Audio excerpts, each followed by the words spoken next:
Assalamualaikum warahmatullahi wabarakatuh. Saya Raditya Satrio Yudanto, NPM 2101011017 dari manajemen paralel, akan mengerjakan ujian AIK 4 secara lisan. Oke, di soal pertama, coba saudara jelaskan bagaimana pandangan Islam tentang riba dan bunga. Dalam konteks Islam beserta saudara baca dalil-dalil yang menyertainya. Menurut saya,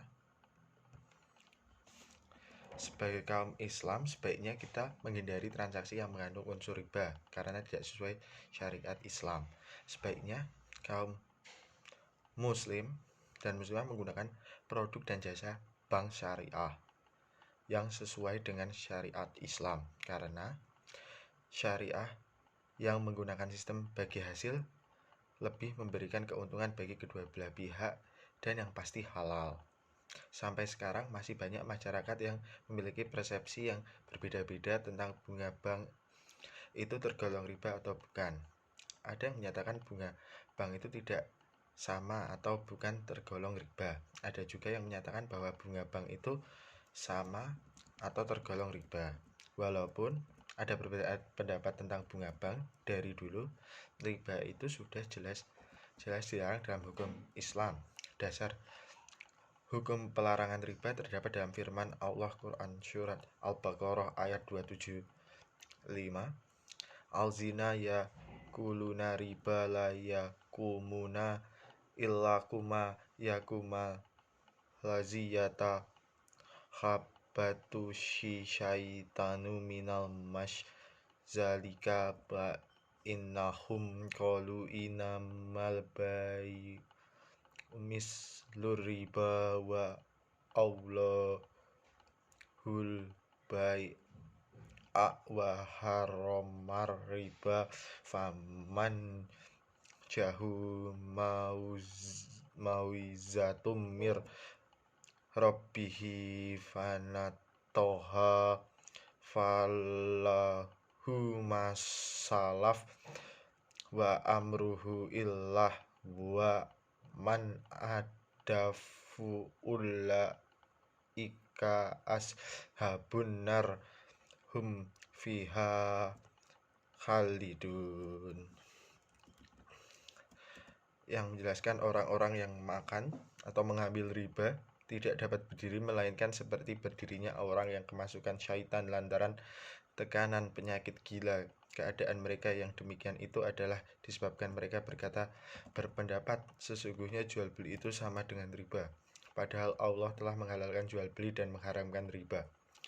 Orang-orang yang telah sampai kepadanya larangan dari Tuhannya lalu terus berhenti atau dari mengambil riba, maka bagiannya apa yang telah diambilnya dahulu terus sebelum datang larangan dan urusannya kepada Allah. Orang yang kembali atau mengambil riba, maka orang itu adalah penghuni-penghuni neraka. Mereka kekal di dalamnya. Berdasarkan firman Allah di atas dapat difahami bahwa orang-orang yang mengambil atau mengkonsumsi riba, maka mereka akan berdiri seperti berdirinya orang yang kemasukan setan atau seperti orang gila. Orang gila adalah orang yang akalnya tidak sehat sehingga tidak bisa membedakan mana yang baik, mana yang benar. Dengan kata lain, apabila ada orang yang memakan atau mengambil riba, maka Allah Subhanahu wa taala akan menjadikan akalnya tidak sehat sehingga tidak bisa membedakan mana yang benar dan mana yang salah. Nah, jadi menurut ajaran Islam dan dalam konteks Islam, bank atau bunga itu bunga atau riba itu tidak dibolehkan. Oke.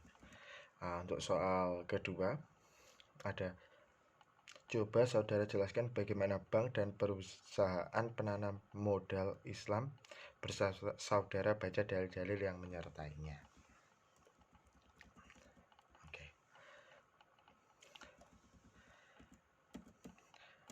Bank syariah adalah bank yang beroperasi sesuai dengan prinsip-prinsip syariah.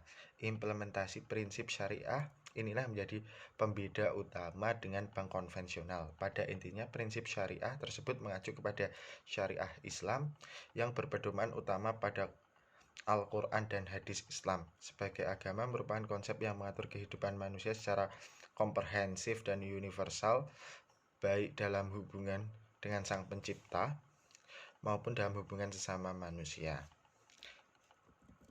Ada 3 pilar pokok dalam ajaran Islam, yaitu akhlak, yaitu landasan perilaku dan kepribadian yang mencirikan dirinya sebagai seorang muslim yang taat berdasarkan syariah dan akidah yang menjadi pedoman hidupnya sehingga disebut memiliki akhlakul karimah. Sebagaimana hadis Nabi menyatakan, tidaklah aku diutus kecuali untuk menjadikan akhlakul karimah.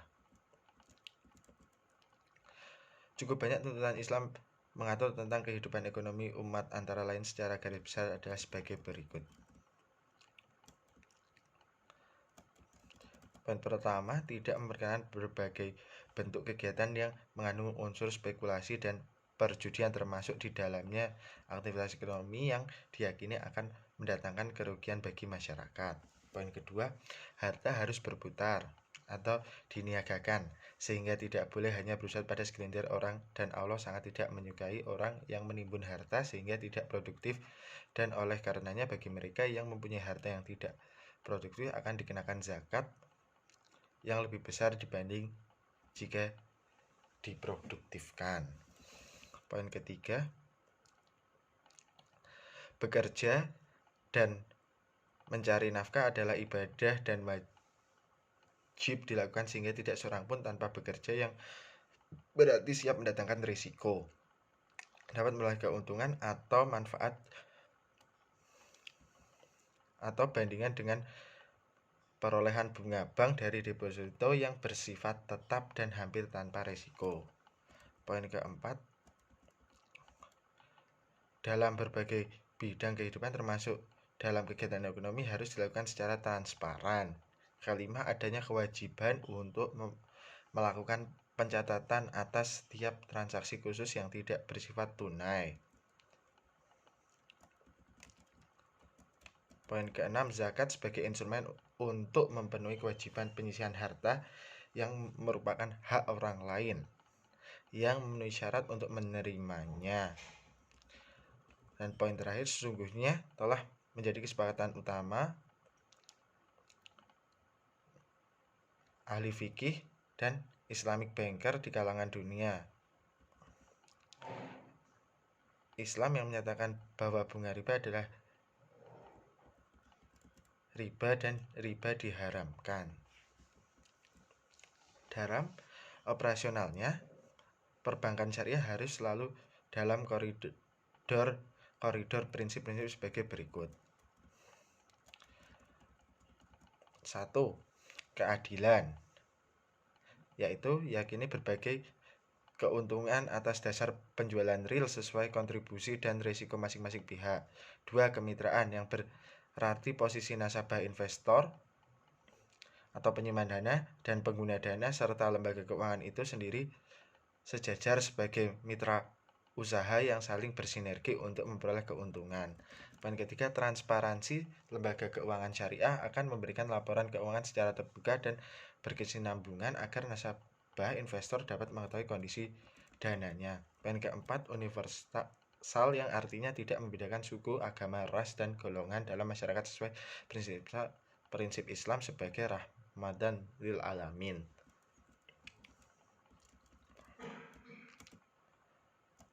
Tentang bank syariah ya.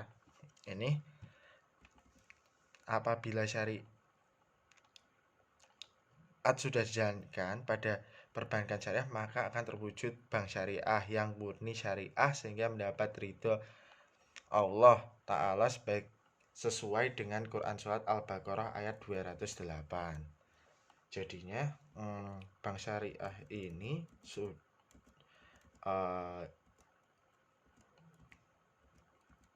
sudah sesuai dengan Quran Surat Al-Baqarah ayat 208,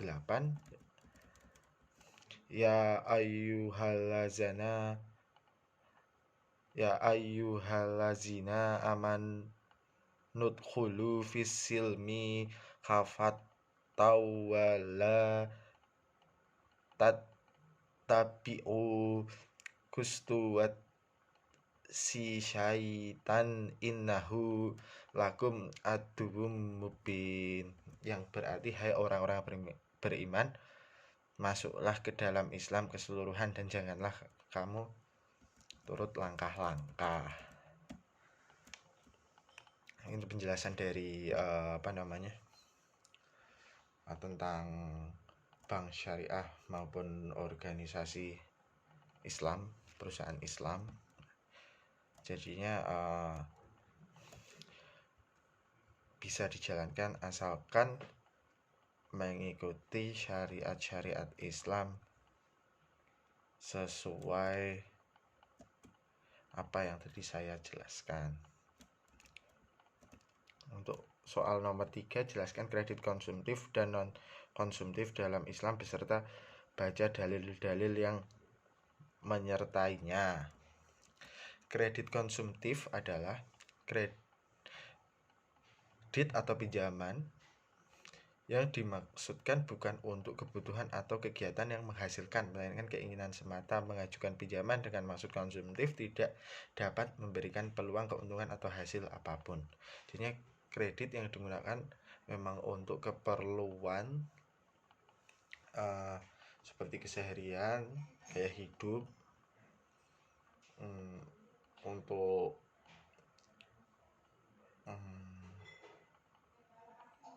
berpergian, entertain, yaitu biasanya masuk di dalam kredit konsumtif. Sedangkan kredit non konsumtif atau kredit produktif adalah suatu jenis pinjaman yang dapat digunakan untuk meningkatkan hasil pemasukan dengan cara membeli suatu aset, misalnya dengan meminjam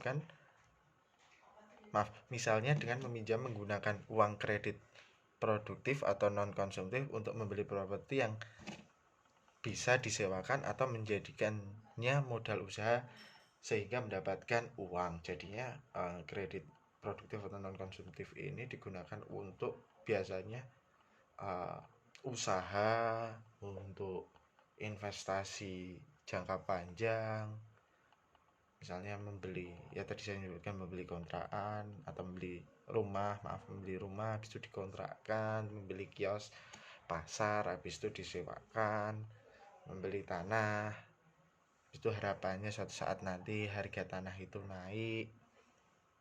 Nah, habis itu kalau untuk usaha mungkin bisa dicontohkan dengan mengambil kredit, setelah itu bisa membuka warung atau bisa membuka ternak, menjalani kegiatan-kegiatan dan bidang usaha yang bisa mendapatkan uang, berbeda dengan kredit konsumtif. Nah, habis itu dalam Islam kredit itu diperbolehkan. Dalam hukum Islam itu diperbolehkan asalkan tidak melanggar syariat-syariat yang telah diajarkan di dalam ajaran Islam. Ulama Syafi'iyah Nafiyah al-Muyyid billah serta mayoritas ulama lain berpendapat bahwa hukum kredit dalam Islam diperbolehkan. Hal ini didasarkan pada beberapa hal, yakni 1. Tidak adanya dalil yang mengharamkan kredit. Alasan pertama mengapa kredit diperbolehkan karena tidak ada dalil yang mengharamkan hukum kredit. Ini juga beracuan pada kaidah usul fikih yang menyatakan bahwa asal dari hukum suatu adalah mubah atau boleh sampai ada hukum yang mengharamkan atau memakruhkannya.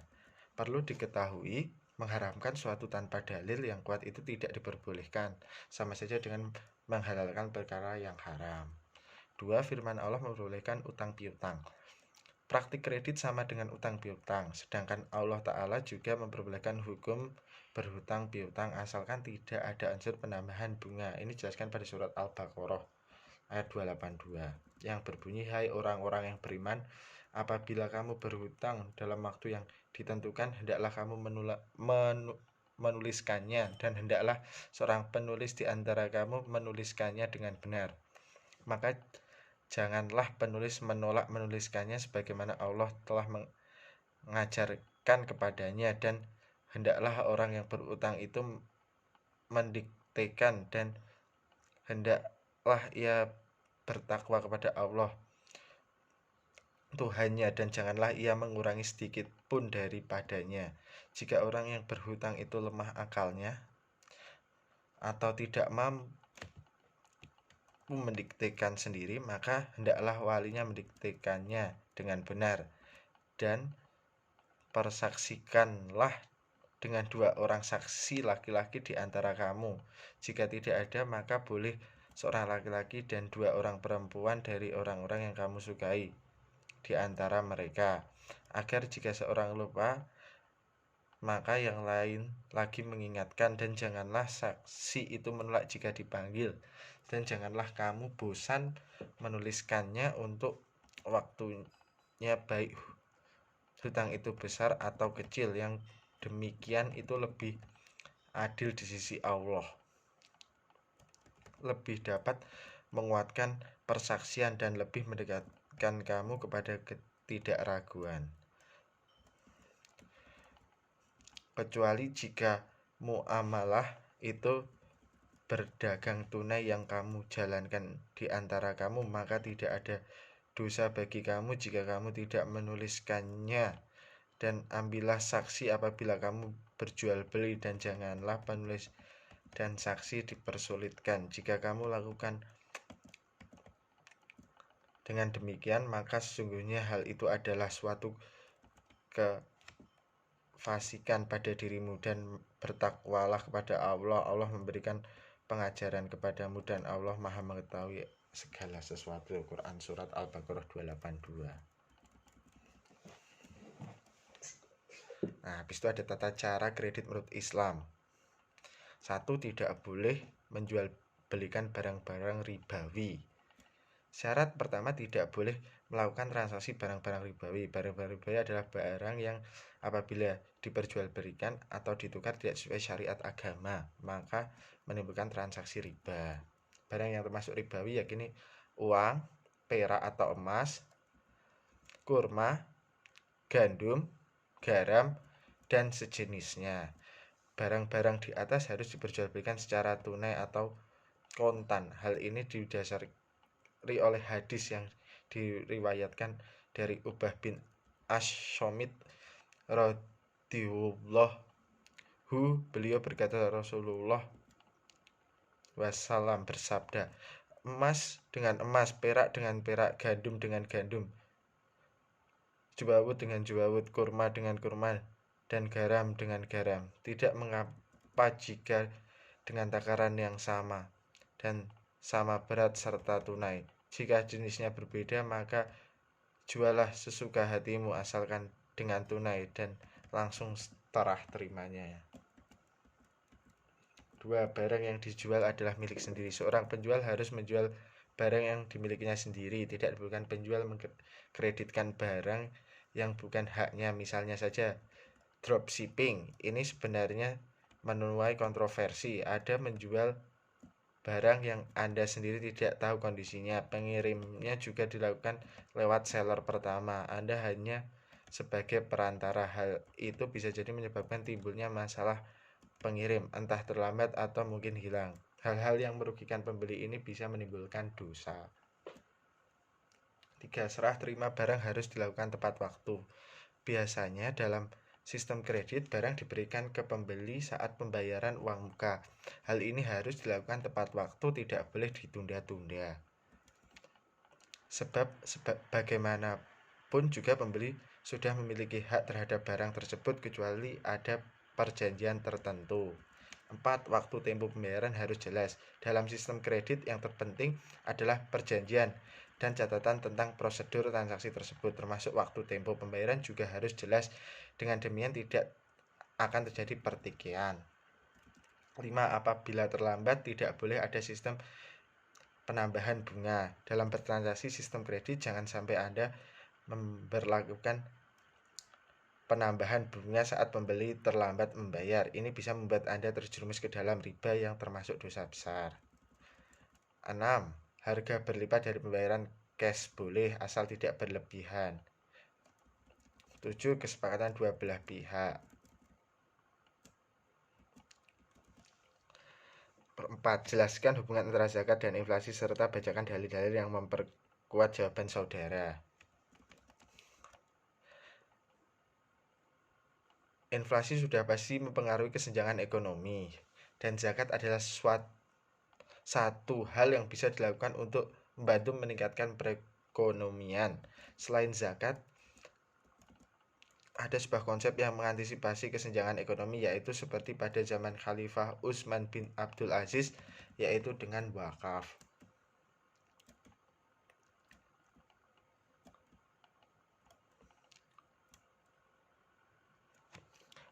Soal nomor 5, asuransi itu dibolehkan tidak dalam Islam? Coba saudara jelaskan, serta bacakan dalil-dalil yang memperkuat jawaban saudara. Memiliki asuransi bisa menjadi usaha perlindungan finansial terhadap hidup Anda di masa depan, karena tidak tahu hal apa yang mungkin terjadi, baik itu asuransi harta, asuransi jiwa, asuransi kesehatan, ataupun perjalanan. Dengan asuransi, hal-hal buruk menimpa Anda akan mendapatkan banyak ganti rugi oleh perusahaan asuransi dengan melakukan klaim. Artinya, asuransi memiliki manfaat perlindungan bagi siapa saja yang terdaftar sebagai peserta asuransi, baik asuransi yang dikelola pemerintah maupun pihak swasta. Sebagai contoh, Anda terkena musibah dan mengalami kecelakaan sehingga mengharuskan Anda dirawat inap di rumah sakit. Untungnya Anda memiliki asuransi kesehatan sehingga semua biaya berobat dan rumah sakit Anda akan ditanggung oleh pihak asuransi. Jadi Anda tidak perlu khawatir lagi secara finansial.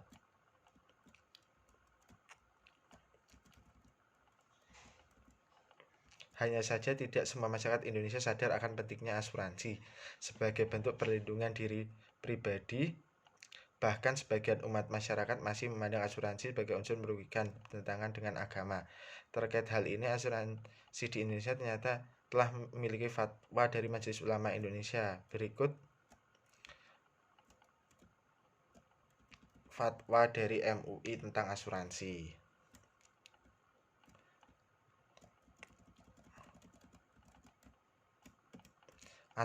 Asuransi syariah di Indonesia sendiri telah hadir sejak lama, yakni mulai 1994. Tapi bahwa Islam tidak melarang ada memiliki asuransi. Jadi asuransi itu diperbolehkan dalam Islam. Asuransi diperbolehkan asalkan dana yang terkumpul dikelola sesuai dengan syariat Islam. Hal ini disebutkan dalam fatwa Majelis Ulama Indonesia MUI nomor 21/DSN/MUI/X/2001 tentang pedoman asuransi syariah.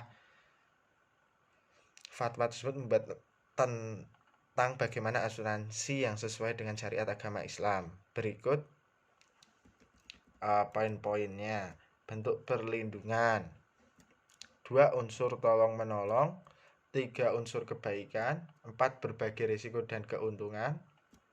5. Bagian dari bermuamalah. Ya, maksudnya sini muamalah kan merupakan contoh bagian dari hukum Islam yang mengatur hubungan antar manusia. Nah, menurut MUI, asuransi juga termasuk bagian dari bermuamalah karena melibatkan manusia dalam hubungan finansial. Segala aturan dan tata caranya tentu saja harus sesuai dengan syariat Islam. 6. Ada musyawarah asuransi. MUI menegaskan dalam ketentuan berasuransi, jika salah satu pihak tidak menunaikan kewajiban atau jika terjadi perselisihan di antara para pihak, maka penyelesaian dilakukan melalui badan arbitrasi syariah setelah tidak tercapai kesepakatan melalui musyawarah. MUI juga menegaskan aturan akad yang digunakan dalam asuransi. Akad yang dimaksud adalah perikatan antara peserta asuransi dengan perusahaan asuransi. Di dalam akad tidak boleh terdapat unsur gharor atau penipuan masyir atau penjudian, riba atau riba zulum atau penganiayaan, risyiwah atau suap, barang haram dan maksiat karena tujuan akad adalah saling tolong menolong dan mengharapkan ridho dan pahala dari Allah. Nah, jadinya di sini habis itu ada jenis akad saat berasuransi menurut syariah Islam, yaitu ada akad tiorah.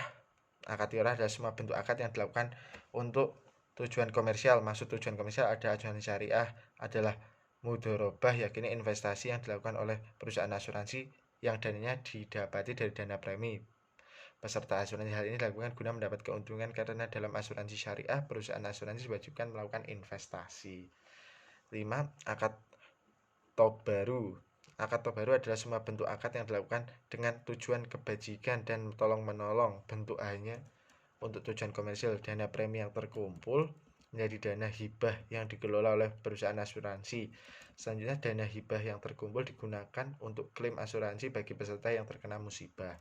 3. Akad waqafah bi ujrot.